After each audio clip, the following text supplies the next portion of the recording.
CST, un monde qui peut s'effondrer.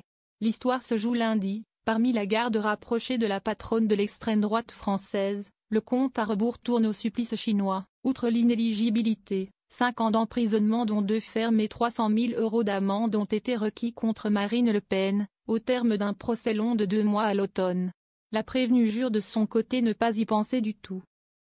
Dans le Figaro, cette semaine, elle répétait son mantra, la peur n'écarte pas le danger, rare expression publique sur cette échéance que, dans les troupes pénistes, on estime malgré tout impréparée.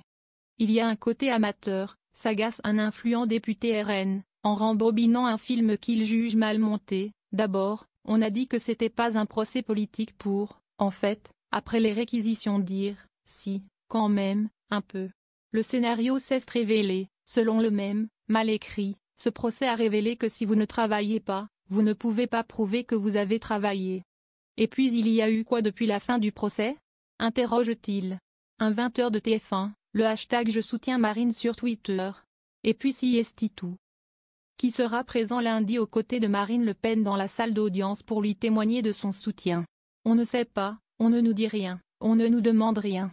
Parce qu'on n'en parle pas, tout le monde fait le tatou, en se rentrant dans sa carapace, et le sujet est tabou, illustre un autre proche, qui glisse au passage à ne pas comprendre que Jordan Bardella ne daigne pas s'afficher aux côtés de sa mentor au palais de justice. Une réunion devrait néanmoins avoir lieu ce week-end autour du président du RN pour déterminer les éléments de langage. Quoi qu'il arrive, Marine Le Pen sera confrontée à une équation à multiples inconnues une fois la décision connue.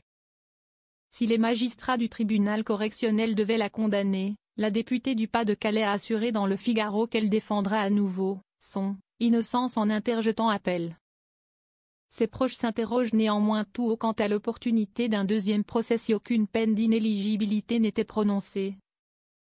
Ou si l'empêchement de se présenter aux élections était inférieur à 2 ans, ce qui lui permettrait de recouvrer ses droits civiques suffisamment tôt pour concourir à la prochaine présidentielle.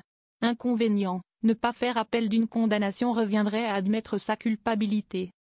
Une peine d'inéligibilité avec exécution provisoire, c'est-à-dire immédiate, ainsi que l'a réclamé le parquet pour les 5 prochaines années, ouvrirait par ailleurs un abysse d'incertitude.